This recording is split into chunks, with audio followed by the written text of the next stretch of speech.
here in Florida, along with the other common sharks. That poster right over there, you'll see nurse sharks living in shallow water, normally down to about 10 feet, though they do go deeper. I'll explain that shortly as well. But they live on the bottom around coral reefs, where typically you'll see them laying in groups like these right over here, but it can be up to about 30 of them, where you'll see them sleeping. Now, nurse sharks are nocturnal, so they sleep during the day like this, and they wake up at night and go for their food then. Now, a little bit about sharks in general. They all have great senses. So starting with the same basic senses that we have, smell, taste, and all of those, and they have a few extra ones too. Now, I'll start by talking about that smell, as it is very strong. So, for something like blood as an example, as they can smell one drop of blood dissolved in 1 million drops of water. And as that board there says, they can smell their food up to a few miles away. So if there's enough of that blood in the water or current that blows it, they can. So a very strong sense of smell. Now, one of the different ones, they have what's called a lateral line. So just a curved line that runs along the side of their body, which you can see better on fish as they have it as well. But as that board there will say, senses movement in the water around them. So if there's a pressure change, like a big storm coming, something like that, they'll be able to sense that. So that storm, they'll go a little bit deeper well before it happens, since they'll know well before it. So maybe to 50 or 60 feet to avoid whatever may happen with that.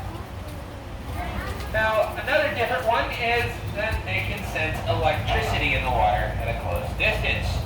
So a few different things to go with that. So something like turning on an underwater camera, they can sense that. Other things like the electricity from muscle movements and heartbeats. Now, the heartbeats can work two ways. So there's faster heartbeat, so we're running around the water, we're scared. They can sense that. So yes, sharks can sense fear. But just because they can, doesn't mean they'll do anything about it. Especially nurse sharks here, as they're one of the least aggressive sharks in the ocean, so they're not going to attack you unless you deserve it. Now, the flip side of that is a slower heartbeat. That could be a sick fish as an example. So that's another thing they can sense. That sick fish would be an easy meal. And by eating that, that's really important so that fish can't spread whatever it may have, and it'll help keep the ocean healthier that way as well. Now, nurse sharks have one extra sense, and that's the two white things hanging down under their mouth called whiskers or barbels, like a cat or a catfish. Now, they'll use those to feel through the sand, and they'll be able to sense close by movement. And that's an easy way for them to find and catch their food. Now, since not all sharks have those whiskers, that's what we call an adaptation, or one of the few things that are different about these than your other typical sharks. Now, since they live on the bottom, and eat on the bottom, that's where their mouth is. Not like the white shark in the picture over there that has its mouth out the front. And also suited for living on the bottom is their tail. Whether you get a good look at them in there, or in the picture right up here, nurse sharks only have the top piece of the tail for that, which is different than, say, the mako shark down here, as they have most of that bottom piece. Now, they live in what we call the open ocean, or basically the middle, and this one so happens to be the fastest in the ocean, so they have a use for that. Also, since I'm pointing at the mako shark here, color is different. Now, most sharks we see have either a gray or a blue top with a white belly. So that's how they'll hide or camouflage. That's what we call counter shading. So if we're under it looking up, the white can blend or help them blend it with the light, or if I'm looking down, that blue can better blend it with the water. Now, nurse sharks have the reddish brown color closer to that of sand where they live, so that helps them better blend in with that.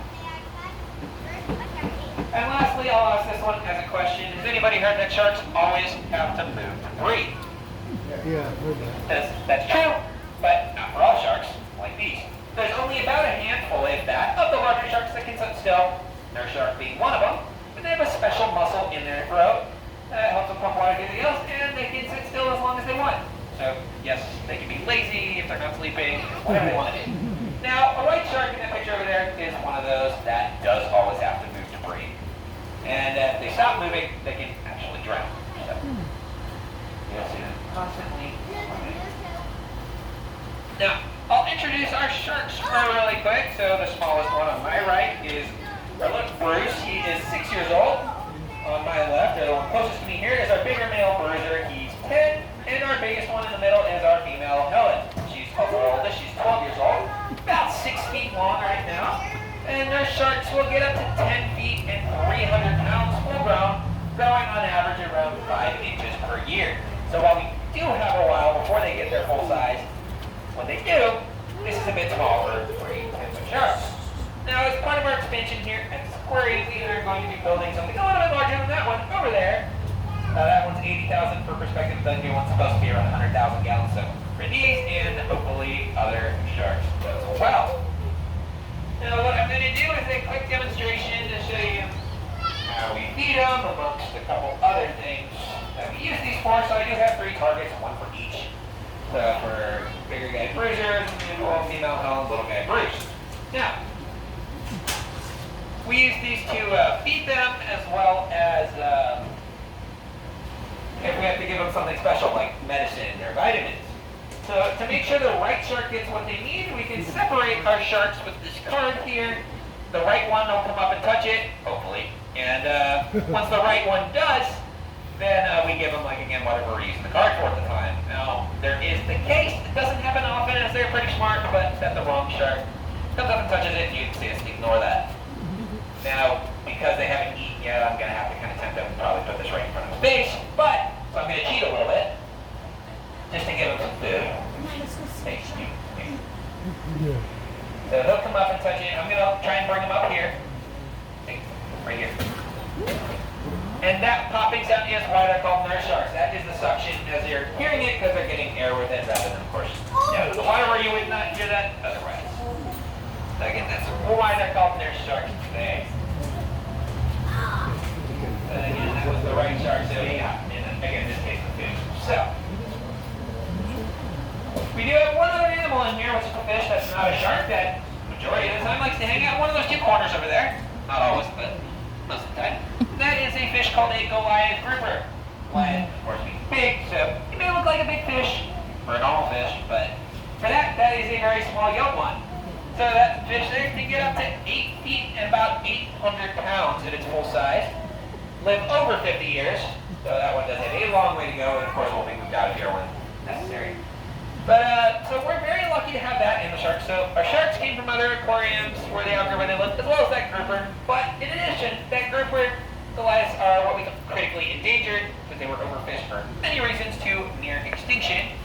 And as that happened, they protected them on a federal level to ensure that they can help raise those numbers back up to where they need to be, as that is working, and there's hope that they can actually be taken off that list sometime in the near future.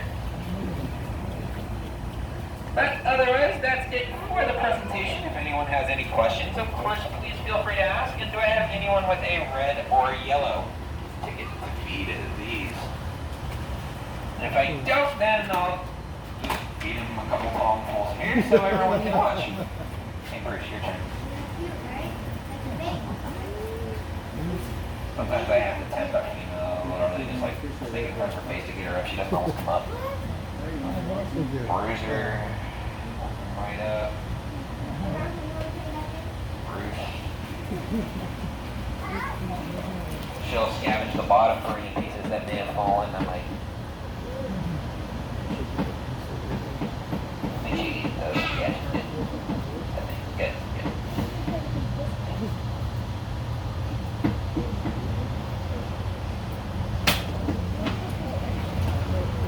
Hungry.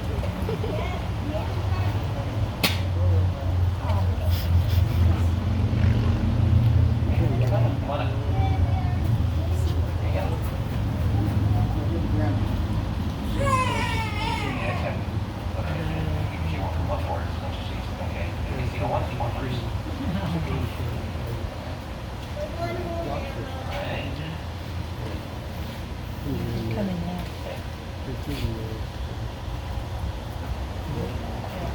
I think you're going to get it. Yeah, one piece did, I knew that. Yeah. Sort of cheap, she's actually here. So she usually is the one that comes and finds the pieces that fall like that, unless he went over it. No, he did not. Okay. One more toneful probably for this feeding here, and we're just gonna have it. And this one I can actually still grab. Just gonna hope that she finds the pieces that fell, like that one. Okay, she got that one. Now, so usually at the end of each feeding, what I do is splash them like this, which is the signal that they know the feeding is over, and then they will go back to sleep. Probably they'll scan to the bottom and go back to sleep as, like I said, the nocturnal, so that would be normal. So,